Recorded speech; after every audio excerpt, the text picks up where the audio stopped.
빌라델비아 교회의 사자에게 편지하라. 오늘은 빌라델비아 교회 이야기입니다. 빌라델비아는 사대에서 남동쪽으로 48km 지점에 있는 도시로서 사대와 같은 트몰루스 산맥을 따라가다가 있는 코가미스강 계곡에 위치해 있습니다.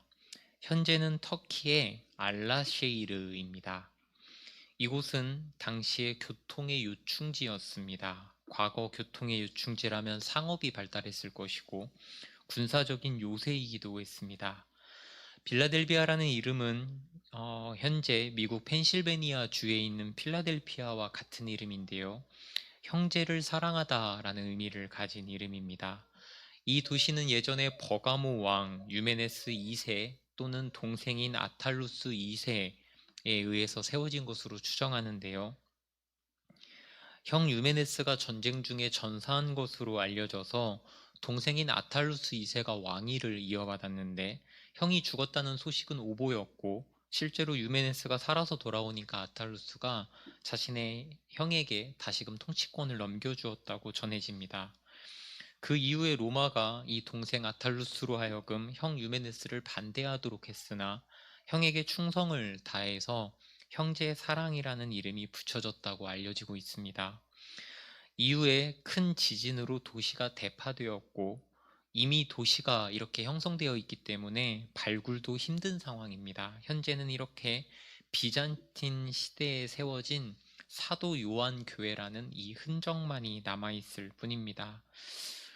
일단 이 교회의 상황을 먼저 알아야 오늘의 모든 빌라델비아 교회에 대한 이야기가 이해가 되기에 9절을 먼저 보시면 보라 사탄의 회당 곧 자칭 유대인이라 하나 그렇지 아니하고 거짓말하는 자들이라고 나오죠. 당시에 빌라델비아 신자들을 괴롭혔던 세력 중에 하나가 유대인입니다. 당시 유대인들은 대부분 로마에 협조를 하면서 살았습니다. 하지만 우상 숭배를 거부하고 로마 황제를 섬기지 않는 그리스도인들이 늘어나니까 로마 정부가 그리스도인들을 핍박하기 시작하는데 유대인들은 어쨌든 그리스도인들과 같은 유대 민족이기에 그들과 구분되고 싶어 했습니다. 왜냐하면 자신들에게까지 피해가 오는 것을 꺼려했기 때문이겠죠. 그런데 반대로 그리스도인들은 이 사회적인 핍박을 피하고 싶으니까 유대인들의 그 회당 구성원으로서의 자격을 유지하고 싶어 했습니다. 아무래도 로마에 협력하는 유대인들에게는 이 핍박의 강도가 약했을 테니까요. 그런데 유대인들은 그렇게 그리스도인들이 자꾸 자신들의 회당에 들어오는 것이 싫었을 거 아닙니까? 선을 긋고 싶은 거죠. 그러니까 유대인들이 그리스도인들에게는 회당 문을 닫아버립니다. 이런 식으로 그리스도인들의 사회적 핍박에 직간접적으로 동조했던 겁니다. 저들은 우리가 아니다. 배척을 하는 거죠. 이 배경에서 7절을 보시면 예수님께서는 거룩한 이, 진실한 이로 나타나십니다. 거룩하고 진실하다라는 이 표현은 계시록에서 신적인 품성을 나타낼 때 쓰는 표현입니다. 동시에 이 거룩하다는 표현은 유대인들의 인식에 있어서는 오직 하나님께만 사용된 표현입니다. 그래서 예수님께서는 지금 자신이 거룩한 이다, 삼위일체 하나님이심을 드러냄과 동시에 진실된 이, 여기서 진실하다라는 이 표현은 두 가지 의미가 내포되어 있는데요. 참되고 신실하다. 참되고 신실하다는 신뢰할 수 있다 이 말입니다. 여기서 참되다는 말은 9절에서 자신들이 하나님의 백성이라고 하지만 실상은 거짓말하는 유대인들과 대조되는 표현입니다. 그리고 신실하다, 신뢰할 수 있다라는 이 표현은 핍박받는 신자들에게 지금부터 내가 하는 말은 신실한 말이다, 신뢰할 수 있는 말이다 라는 표현으로 그들에게 위로가 되는 표현이었을 겁니다. 그러니까 거룩하고 진실되니 참되고 신뢰할 수 있는 예수님께서 지금 다윗의 열쇠를 가지고 나타나셨습니다. 이 열쇠를 가진 예수님께서는 열면 닫을 리가 없고 닫으면 열 사람이 없는 그런 모습으로 나타나셨는데요. 이 표현이 무슨 표현인가? 앞에를 보시면 이사야 22장 22절에 근거하고 있습니다. 내가 또 다윗의 집의 열쇠를 그의 어깨에 두리니 그가 열면 닫을 자가 없겠고 닫으면 열 자가 없으리라. 이 말씀의 맥락이 어떤 맥락이냐면 유다 왕 히스기야 때에 궁정 대신인 셈나라는 사람이 있었는데 이 사람이 대통령 비서실장 같은 위치입니다. 이 사람이 자신을 높이고자 이스라엘 왕들 무덤 사이에 자신의 무덤 하나를 마련해 놔요. 원래는 들어가면 안 되는 위치죠. 그러니까 하나님께서는 이스라엘을 통해 경노하셨고 셈나라는 사람을 심판하시고 그 자리에 엘리야김을 세우십니다. 그러면서 그에게 열쇠를 주실 것이다. 이렇게 말하는 장면입니다. 그러니까 어떤 독보적인 권한을 주시는 겁니다. 이 표현은 지금 계시록에서 예수님께 다시 사용된 겁니다. 열면 닫을 사람이 없다는 것은 어디로 가는 길을 막을 존재가 없다는 말입니다. 닫으면 열 사람이 없다는 말은 그곳을 들어가는 여부는 철저하게 통제되고 있다는 말이겠죠. 어떠한 막강한 권한을 말해주는 겁니다. 그러니까 열쇠를 가진 이는 절대적이고 유일한 권세를 가진 자다. 이것을 보여주는 겁니다. 이 열쇠를 누가 가지고 계십니까? 예수님께서 가지고 계십니다. 그러니까 그리스도인들이 유대인들의 회당에서는 쫓겨났지만 하나님의 나라 열쇠를 가지신 예수님께서 들여보내시는 하나님의 나라, 거기에 들어가는 것은 아무도 막을 수가 없다는 겁니다. 예수님께서 왜 빌라델비아에 있는 신자들에게 이렇게 나타나셨는지 아시겠죠? 이 7절이 당시에 소외되고 거절당하는 모든 신자에게 뿐만 아니라 오늘날 우리에게도 정말 큰 위로와 소망이 되는 말씀입니다.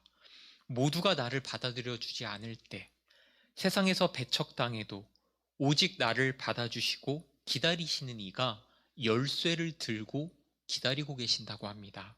이 사실을 여러분들 마음에 꼭 믿으시기 바랍니다. 8절을 보시면 볼지어다 내가 내 앞에 열려진 문을 두었으되 능히 닫을 사람이 없으리라. 내가 내 행위를 아노니 내가 적은 능력을 가지고서도 내 말을 지키며 내 이름을 배반하지 아니하였도다. 여기서 적은 능력은 뭔가 부족한 가운데에서 열심히 했다. 재능이 없는데 노력했다. 이런 의미가 아니라 빌라델비아 신자들의 어떤 전체적인 상황을 말하는 겁니다. 유대인들의 핍박으로 인하여 사회적으로 고립된 상황이었을 것이고 당연히 그로 인하여 경제적으로도 어려웠을 겁니다. 그러니까 이들은 세상의 눈으로 볼 때 매우 보잘것없는 사람이고 이들이 지역사회에 미치는 영향이라고 하는 것은 굉장히 미비했을 것입니다. 그럼에도 불구하고 이들이 내 말을 지켰다, 내 이름을 배반하지 않았다, 이런 칭찬을 받는 것은 그들이 그러한 어려운 환경 속에서도 예수 그리스도를 주로 하는 신앙 고백을 끝까지 지켰다는 의미입니다. 그들의 입술에서, 그들의 마음에서, 그들의 삶에서 그들은 예수님께서 기뻐하실 만한 믿음, 그 마음 상태를 간직하고 있었습니다. 그러니까 예수님께서 뭐라고 하십니까? 내가 내 앞에 열려진 문을 두었으되 능히 닫을 사람이 없으리라. 그러면 이 열려진 문이 무엇일까요? 이 열려진 문이 우리 앞에 있다는 것이 어떤 의미일까요? 많은 사람들이 해석하기를 성경에서 문이 열리다라는 표현이 복음을 전할 기회라는 의미로 쓰였기 때문에 이것을 빌라델비아 신자들의 선교적인 능력, 핍박을 받는 상황에서도 복음을 전하는 능력을 칭찬하시고 격려하시는 그런 의미로 해석을 했습니다. 물론 빌라델비아 신자들이 예수를 주로 하는 신앙 고백을 가지고 있었다면 당연히 주변 사람들에게 복음을 전파했을 것이고 이것 역시도 그들의 믿음을 칭찬하는 내용 안에 포함되어 있는 내용일 것입니다. 그러나 사실 계시록에는 선교에 대한 내용이 없기에 이 표현을 조금 다르게 해석해야 하지 않나 싶은데요. 앞에를 보시면 예수께서 다시 이르시되 내가 진실로 진실로 너희에게 이르노니 나는 양의 문이라. 내가 문이니 누구든지 나로 말미암아 들어가면 구원을 받고 또는 들어가며 나오며 꼴을 얻으리라. 이런 구절들을 통해 볼 때 열린 문이란 예수 그리스도를 통해서 들어가게 되는 하나님의 나라를 의미합니다. 신자들은 이 땅에서, 이 세상에서 거절당하고 거부당하고 우겨쌈을 당하고 핍박을 받지만 우리에게는 예수님을 통해서만 들어갈 수 있는 하나님 나라 문이 열려 있습니다. 우리는 이곳으로 들어가고 있는 중이고 결국 들어갈 것이고 이것을 막을 자는 아무도 없습니다. 우리가 들어가지 못하도록 그 문을 닫을 자도 없습니다. 우리가 어떠한 절망적인 상황에 놓여 있다 할지라도 예수님의 이름과 예수님의 말씀을 붙잡고 있으면 우리는 이 나라로 들어가게 됩니다. 이 사실이 이 거대한 인생 가운데 우리의 큰 이정표여야 합니다. 그러지 않으면 인생의 수많은 자잘한 사건 속에서 우리는 누구이며 어디로 가고 있는지 길을 잃어버리게 됩니다. 다시 말하지만 우리는 이 세상에서 온갖 일을 당해서 표류하고 길을 잃고 때로는 주저앉아 울기도 하지만 결국 우리는 하나님의 나라로 들어가게 되는 하나님의 백성들이라는 말입니다. 이 큰 방향성, 이 큰 이정표가 보이십니까? 이 방향성이 보이셔야 자잘한 것들에게 매이지 않고 그것들이 우리의 발목을 잡도록 놔두지 않습니다. 이 큰 이정표를 여러분이 자주 보셔야 우리 눈앞에 있는 것들이 별것이 아니라는 깨달음이 옵니다. 여기에 그리스도인들의 자유가 있습니다. 9절 보라 사탄의 회당 곧 자칭 유대인이라 하나 그렇지 아니하고 거짓말하는 자들.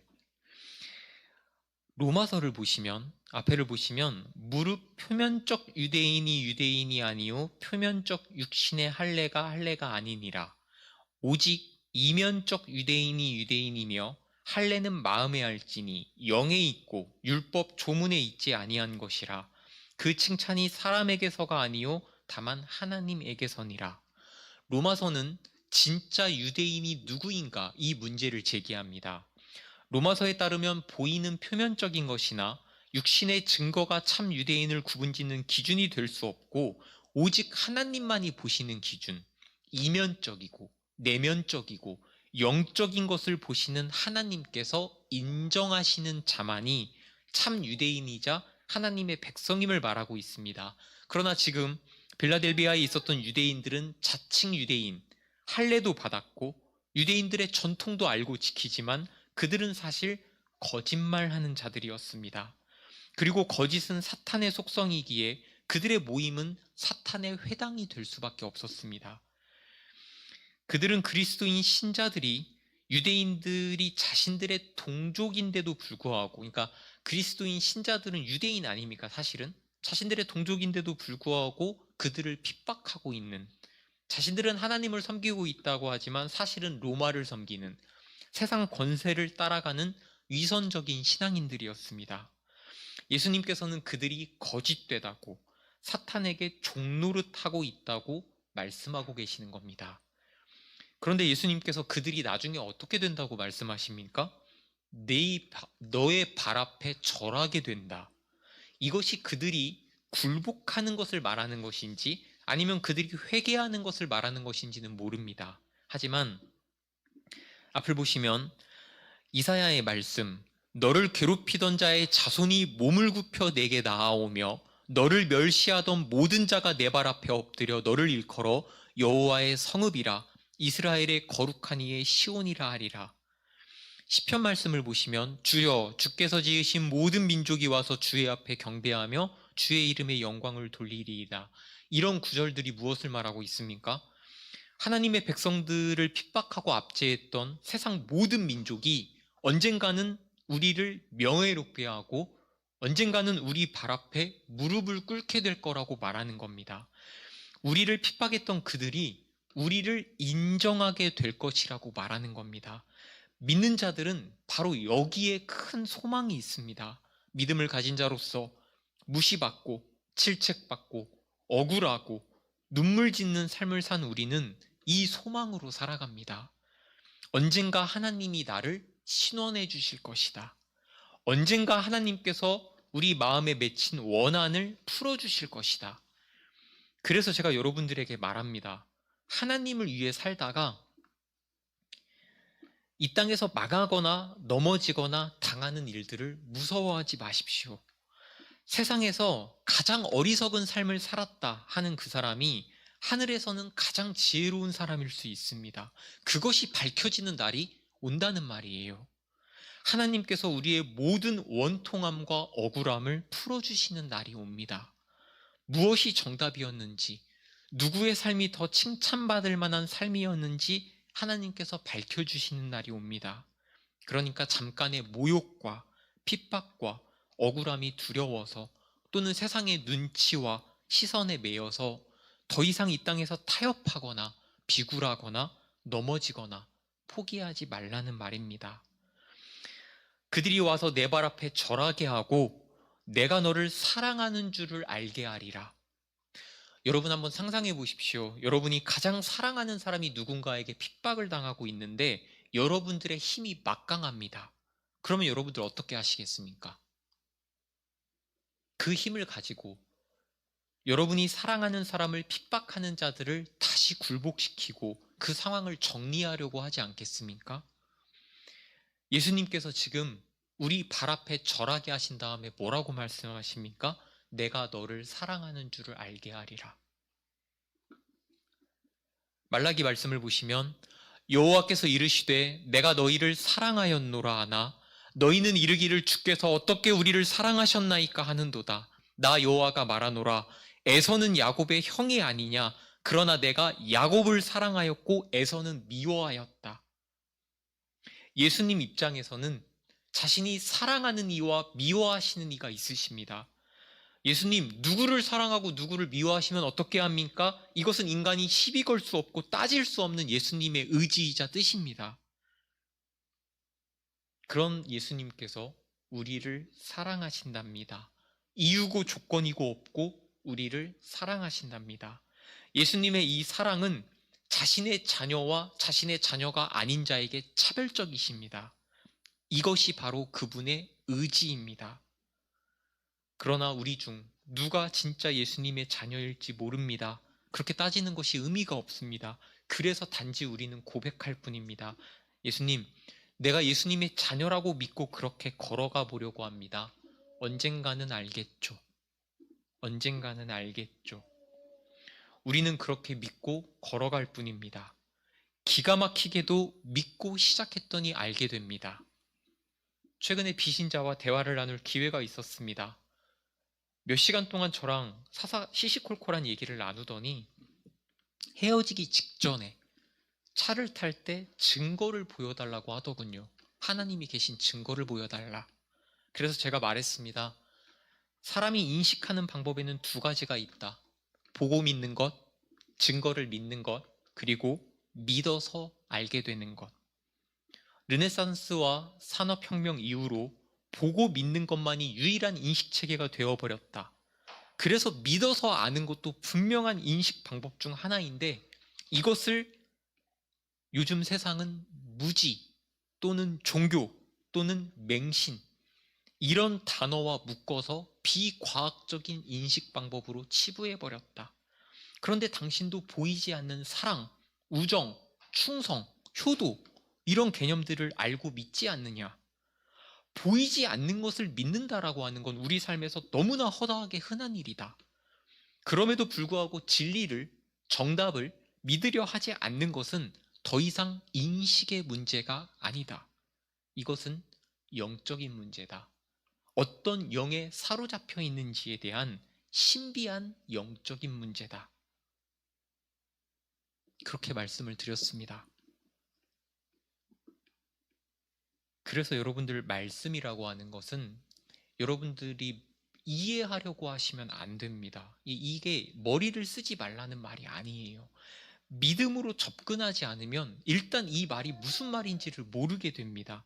그래서 말씀을 꼭 기도하는 마음으로 보라, 기도하고 보라 이렇게 어른들이 말해왔던 것입니다. 믿으십시오.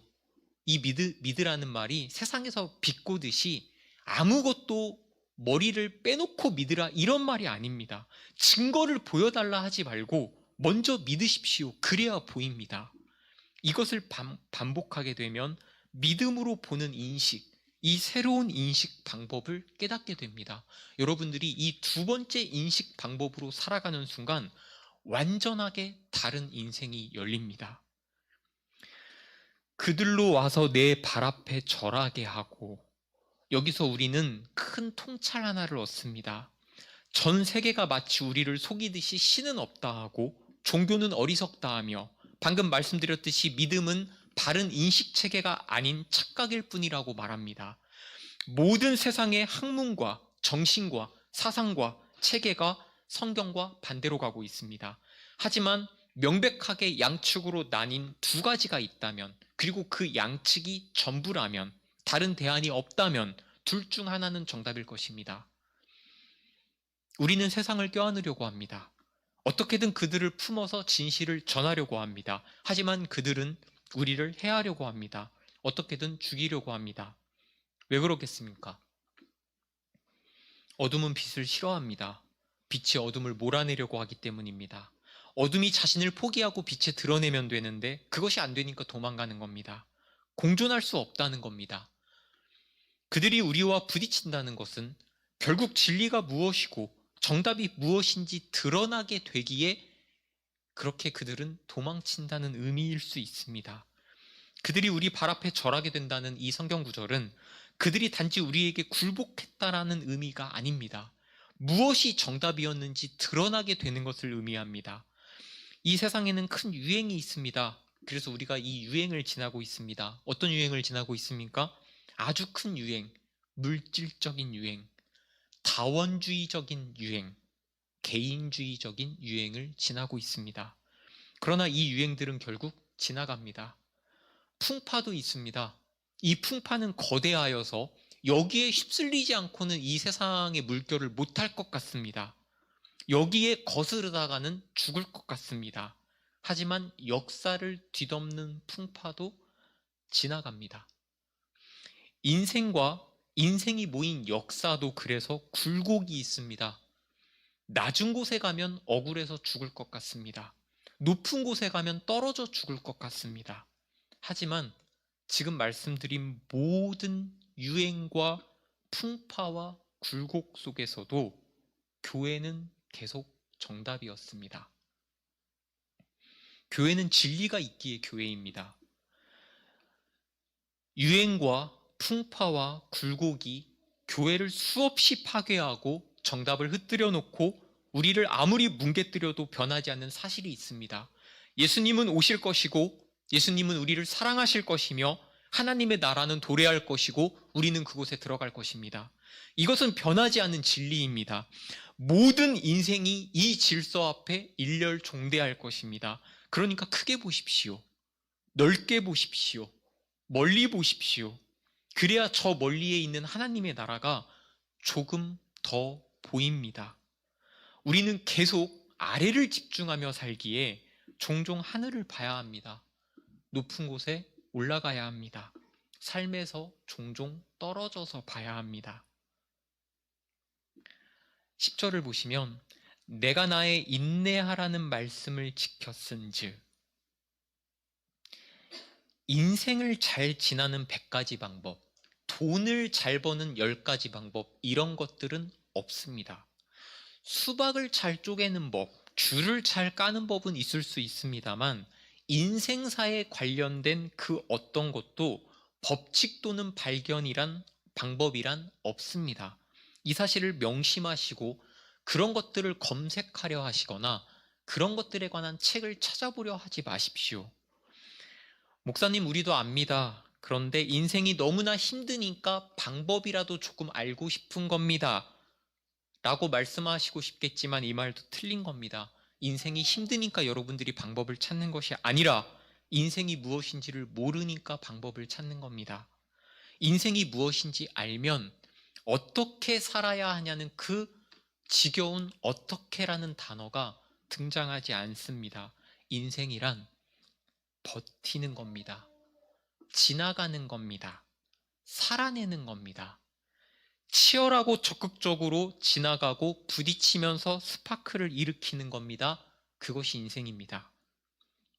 건너뛸 수 없고 부딪히면서 지나가야 한다고 말씀드렸는데 대체 무슨 방법을 찾으십니까?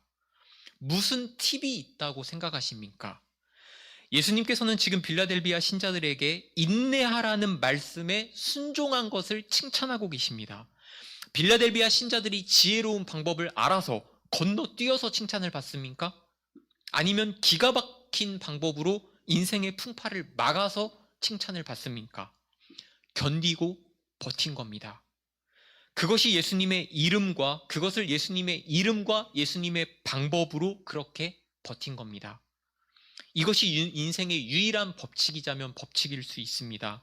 이것을 꼭 기억하시기 바랍니다. 인생은 인내해야 하는 겁니다. 이것을 기억하면 인생에서 쓸데없는 방법을 찾느라 고민하지 않게 됩니다. 그리고 묵묵하게 걸어가게 됩니다. 돌아가지 않고 어마어마한 시간을 절약하게 됩니다. 대학교에 지나갈 때쯤에 인생이 무엇인가에 대한 큰 어떤 고민이 몰려왔습니다. 고등학교 때부터 철학을 공부했던 탓인지 인생이 무엇이고 그 당시 정도에 만난 하나님이 정말 누구인가, 나는 구원을 받았나, 수많은 질문들이 몰려옴과 동시에 대답을 할 수 없는 수많은 질문들은 두려움을 동반한다는 사실을 여러분들이 아실 것입니다. 갈 길도 모르고 헤맬 때에 저는 한 가지는 알았던 것 같습니다. 그 한 가지는 저의 시대에 오랜 시간 쌓아온 시대정신이었습니다. 그 도움을 받아서 저는 한 가지는 기억하고 있었는데 여러분들은 그 시대정신 안에 살고 있지 않은 것 같아요. 그래서 저는 요즘은 더 정답을 찾기 어렵지 않나라고 생각을 해봅니다. 제가 알았던 한 가지는 무엇이냐면 갑자기 번뜩하고 찾아오는 깨달음이란 없고 어떻게든 하나씩은 쌓아가야 한다라는 사실을 저는 알았습니다. 제가 오래전에 보았던 어떤 만화책은 한 사람이 이 정권 지르기라고 아시죠? 태권도에서 이렇게 앞에 주먹을 한번 뻗는 것을 정권 지르기라고 하지 않습니까? 이것을 10,000번, 100,000번, 100,000번 평생을 정권 지르기 하나에만 몰두하여서 어떤 무술의 대가가 된 사람의 이야기가 있었습니다. 제 시대의 이야기는 이런 이야기였습니다. 하나하나를 쌓아가서 언젠가는 도달하게 되는. 그래서 저는 수많은 질문이 두려움을 동반하여 나에게 몰려왔을 때 그 인생의 어떤 풍파 속에서 하나씩 쌓아가야 된다는 사실을 알아서 도서관에 가서 책을 펴고 한 줄 한 줄을 읽기 시작했습니다.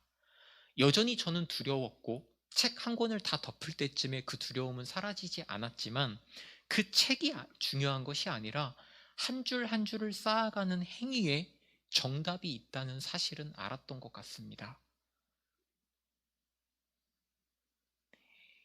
예수님께서 인내하라는 이 말씀에 담긴 인생의 비밀을 여러분들이 조금 아시겠습니까? 인생은 지나가는 겁니다. 절대 결코 건너뛸 수가 없는 것입니다. 지금부터 하나하나씩 쌓아가는 것들이 여러분들에게 인생이 무엇인지를 밝혀줍니다. 하지만 요즘 세대가 어떤 세대입니까? 건너뛰고자 합니다. 생략하고자 합니다. 스킵하고자 합니다. 그러니까 여러분들이 인생의 방법을 깨닫지 못하여 계속 어떤 팁을 찾는 것일 수 있습니다. 내가 나의 인내하라는 말씀을 순종했으니 내가 또한 너를 지켜 시험의 때에 지켜줄 것이다. 우리가 인내하라는 예수님의 말씀을 지키니 예수님께서도 우리를 지켜주십니다. 여기서 시험의 때를 면한다는 이 말이 많은 오해를 불러왔습니다. 마지막 심판이나 어떤 사건을 면하게 해주겠다, 이렇게 해석을 해왔는데 이런 해석이 우리에게 좋으니까 자꾸 그렇게만 보려고 하는 것입니다만 이 구절은 앞으로 우리 인생에 다가오는 모든 환난의 기간 동안 영적인 해를 받지 않도록 영적으로 보호해 주겠다라는 말씀입니다. 너희가 시련을 당해도 궁극적으로 지켜주시겠다는 말이에요.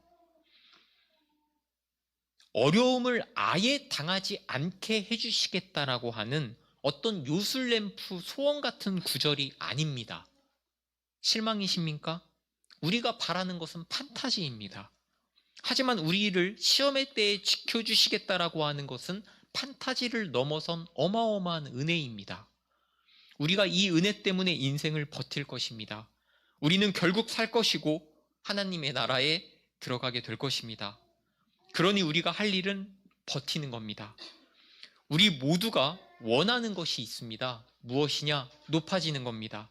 이 사실이 언제 드러났냐면 하나님의 자리에 오르고자 했을 때, 하나님처럼 되고자 한 것에서, 그리고 우리가 높은 어떤 탑을 쌓았을 때에, 그 이후로 우리가 하나님의 소원과 의지보다 나의 소원과 의지를 선택해서 살아온 모든 삶에서 나의 소원이 높아지고자 하는 것이라는 것이 증명되었습니다.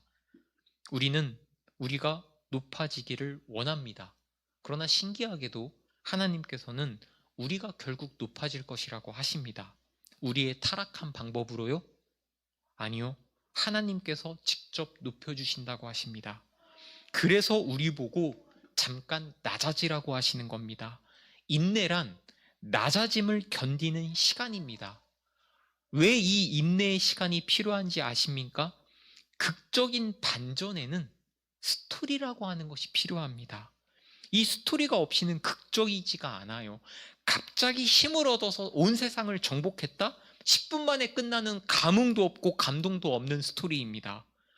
노력을 하고 혼신의 힘을 다해 갈고 닦았는데 안 되더라. 젖먹던 힘까지 다 짜냈는데도 안 되더라. 마지막까지 목숨을 걸었더니 그때도 못 미치더라. 그런데 계속 부딪혔더니 결국에는 무너지더라. 하나님께서 왜 시험을 면제해 주겠다가 아니라 시험의 때에 지켜주시겠다라고 말씀하는지 아시겠습니까? 우리가 인생에서 극적인 스토리를 써내려갈 수 있도록 하나님께서 계속 지켜주시면서 기회를 주시는 겁니다. 어려운 일 앞에 우리를 놔두시는 일이 그것을 넘어서 보라고, 그것을 넘어선 스토리를 써보라고 하나님께서 내버려 두시는 거예요. 거기서 우리를 데려가 버리시면 우리에게는 어떤 스토리도 쓰여지지 않습니다. 여러분, 공짜로 주어지는 은혜보다, 스킵하는 인생보다 이것이 얼마나 더 큰 은혜인지 아시겠습니까? 우리를 영적으로 보호하시면서 우리가 그 언덕들을 넘도록 하시는 것이 얼마나 큰 은혜인지 아시겠냐는 말이에요. 왜 우리에게 자유의지를 주셨는지도 아시겠습니까? 수많은 사람들이 자유의지를 질문합니다. 왜 이런 것을 주셔서 우리를 이렇게 만들어 주셨냐? 여러분이 자유의지를 한쪽으로만 쓰시지 않습니까? 다른 쪽으로 한번 써볼 수도 있지 않습니까? 다른 쪽으로 자유의지를 쓸 때 우리에게 어마어마한 스토리가 쓰여지는 것인데, 그러니까 우리는 이미 어마어마한 영광을 이미 받은 겁니다. 우리가 무엇이간데 하나님께서 이렇게까지 하십니까? 우리는 그가 사랑하시는 자녀입니다. 11절, 내가 속히 가리니 내가 가진 것을 굳게 잡아 아무도 내 면류관을 빼앗지 못하게 하라. 우리가 무엇을 붙잡아야 합니까? 하나님 나라의 문이 우리에게 열려 있습니다. 우리가 그곳으로 계속 들어가고 있는 중입니다. 그 길을 붙잡아 다른 길로 새지 않도록 해야 합니다.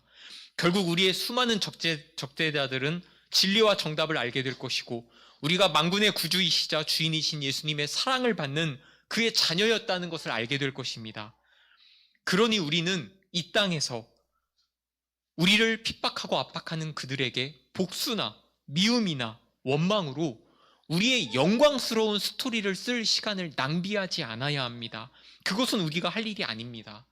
여러분, 천국의 개념에서 이미 그러나 아직이라는 개념을 들어보셨을 것입니다. 이미 온 천국, 그러나 아직 완성되지 않은 천국, 남은 시간들이 있기에 마찬가지입니다. 우리를 미워하고 핍박하는 자들은 이미 우리에게 용서를 구한 자들이에요. 아직 우리에게 그 용서가 우리 눈에 직접적으로 보이지 않을 뿐입니다. 하나님께서 나중에 무엇이 정답이었는지, 누구를 사랑하시는지 말씀을 하신다면 우리를 상처 준 수많은 이들은 결국 나중에 우리 앞에 무릎을 꿇고 우리에게 용서를 빌게 될 거예요. 우리가 아직 그것을 보지 못했을 뿐입니다. 이 일을 생각해 보십시오. 여러분들의 부모가 되었든, 여러분들의 직장 상사가 되었든, 여러분들의 연인이 되었건, 여러분들을 상처 주고 아픔을 주었던 수많은 사람들이 우리 앞에서 눈물을 머금고 우리에게 용서를 구할 것입니다. 그렇게 생각하면 오히려 우리가 할 일이 무엇입니까? 지금까지 해왔던 것처럼 저주하고 미워하고 원망하는 일입니까? 그들을 용서하고 그들을 안아주는 일일 수 있습니다. 혹자는 이 원수를 사랑하라는 것이 굉장히 거대한 기독교의 가르침인 양 얘기합니다만, 이것은 사실 기독교의 기본 진리를 아는 자들에게는 기초적인 단계입니다. 오히려 영광스러운 우리의 스토리의 과정에 누군가를 미워하거나 원망하면서 우리의 인생의 페이지를 낭비하는 일이 우리에게 더 경계하고 조심해야 할 일이에요. 우리는 이것을 더 신경 써야 합니다. 수많은 환난으로부터 우리의 영은 결국 보호받을 것입니다. 지금까지 보호받은 것처럼. 사람이 가장 추구하는 욕망이 평안이라고 예전에 말씀드렸습니다. 사람은 평안하려고 여러 가지 것들을 가지려고 하고 아득바득 싸우는 겁니다. 하지만 참된 평안은 예수님만이 주실 수 있으며, 우리가 이 평안을 받고 알았기에, 깨달았기에 우리가 이 주변에게 평안을 전하는 자들입니다. 이런 일을 깨달아 여러분이 가진 면류관을 아무도 빼앗지 못하게 하라는 말이 이 말씀입니다. 여러분들의 가진 면류관, 이미 받은 영광, 이미 받은 평안, 이미 받은 용서 생각하시면서 여러분들이 이미 받은 면류관을 아무도 빼앗지 못하게 하십시오. 여러분들의 영광스러운 인생의 페이지를 쓸데없는 곳에 낭비하지 마시라는 말입니다. 12절, 이기는 자는 내 하나님 성전의 기둥이 되게 하리니. 이 모든 과정을 지키는 자에게 두 가지 약속이 주어지는데요. 먼저 하나님 성전의 기둥이 된다고 합니다. 앞에를 보시면 우리는 보통 중요하게 여기는 사람에게 어디의 기둥이다, 우리 가정의 기둥이다 이런 말을 하지 않습니까? 기둥은 기본적으로 안전성 그리고 영구함을 상징합니다. 우리가 하나님 나라의 기둥이 된다는 것은 무너지지 않는 하나님 나라의 확고한 안전함 속에 있다는 것과 그 나라에서 영원히 견고하게 서 있을 것을 의미합니다. 그가 결코 다시 나가지 아니하리라 라는 구절이 따라 나오죠. 이 구절이 그 당시에 그 지역에 잦았던 지진을 의미하는 것이라면, 지진이 있을 때마다 사람들은 도시 밖으로 나갔어야 합니다. 높은 건축물 아래에 있으면 큰일 나니까요. 그런데 하나님 나라에 들어가게 되면 우리가 다시 나가는 일이 없죠. 왜요? 그 나라는 무너지지 않으니까요. 흔들리지 않으니까요. 이 지진을 배경으로 쓰여진 구절이 아니라, 만일 유대인들이 회당에서 그리스도인들을 출교한 사건을 배경으로 기록된 구절이라 할지라도, 만일 우리가 참된 하나님의 나라로 들어가게 되면 다시는 그 나라에서 배척당하는 일이 없을 것이라는 위로입니다. 그가 결코 다시 나가지 아니하리라. 무엇이 되든지 간에 신자들은 하나님 나라에서 나가는 일은 결코 없을 것입니다. 우리는 이 땅에서 늘 배척과 쫓김과 거부에 상처받고 살아왔고 그렇게 살아가고 있지만, 이제는 그럴 일이 없이 안전하다는 말입니다. 두 번째 약속은 이것입니다. 내가 하나님의 이름과 하나님의 성, 곧 하늘에서 내 하나님께로부터 내려오는 새 예루살렘의 이름과 나의 새 이름을 그의 위에 기록하리라. 하나님의 이름, 하나님 나라의 이름, 그리고 예수님의 이름이 기둥에 기록됩니다. 과거의 도시에 공헌한 사람의 이름을 그가 좋아하는 신전 기둥에 새겨주는 문화가 있었다고 합니다. 당대의 기둥에 이름을 새기는 문화가 자세히 어떤 문화였는지는 우리가 확실하게 알 수는 없습니다만, 우리에게 기록되는 이름이란, 우리가 기둥이라면 우리에게 쓰여지는 그 이름, 하나님의 이름, 하나님 나라의 이름, 예수님의 이름이 우리에게 쓰여진다면 우리의 소속이 어디인지를 보여준다, 이런 의미일 수 있습니다. 우리 소속은 이미 정해졌습니다. 모든 게임이 끝난 겁니다. 우리에게는 두 가지 길이 있습니다. 하나님 나라의 기둥으로, 하나님의 이름, 하나님 나라의 이름, 예수님의 이름이 나에게 쓰여져 있는데 어떻게 살아갈 것인가? 이 문제가 우리 앞에 있는 겁니다. 물론 우리는 우리의 삶에 따라 구원도, 확신도, 하나님도 여전히 의심하며 살아갈 테지만, 이 말씀으로 언제나 돌아오게 되면 우리는 알고 있습니다. 우리는 하나님 나라 백성이 맞습니다. 우리는 그의 사랑하는 자녀가 맞아요. 남은 시간을, 우리에게 주어진 이 남은 시간을 얼마나 환상적으로, 얼마나 모험적으로, 얼마나 멋지게 살아갈 것인지, 이것만이 우리에게 남은 유일한 과제입니다. 두 갈래 길에서 이제는 어느 길로 걸어가야 하는지 여러분이 선택하셔야 될 때입니다. 13절, 귀 있는 자는 성령이 교회들에게 하시는 말씀을 들을지어다. 우리는 말씀을 들었고 이제 우리의 자유의지를 따라 우리 각자가 선택할 시간입니다. 우리 인생의 스토리를 여러분들이 오늘부터 멋있게, 영광스럽게, 아름답게 써가시기를 바랍니다. 오늘 말씀 가지고 기도하겠습니다.